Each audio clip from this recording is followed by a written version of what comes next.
பரலோகம் அசந்து பார்த்தது. இப்படி ஒரு பொருத்தனையா? இந்த பொருத்தனையை அந்த மகள் நிறைவேற்றினாள். இந்த மகள் செய்வாளா இல்லையான்னு ஆண்டவருக்கு சந்தேகம்.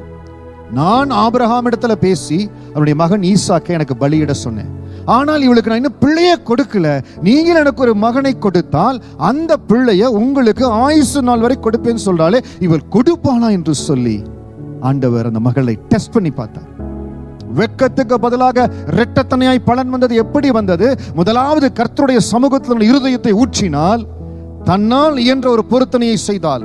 இன்னைக்கு என்ன வெட்கத்தின் சூழ்நிலையில நீங்க கடந்து போய் கொண்டிருந்தாலும், முதலாவது உங்க இருதயத்தின் பாரத்தை ஆண்டவர் சமூகத்தில் இறக்கி வைங்க.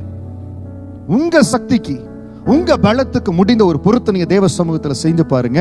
இரட்டத்தனையான பலன் உங்களை தேடி வரும். நித்திய மகிழ்ச்சி. ஒரு பிள்ளை கேட்ட இடத்துல 6 பிள்ளைகளை பெற்றெடுக்கும்படியா தேவன் கிருபை கொடுத்தாருங்க. நிச்சயம் உங்களுக்கு அதை செய்வார்.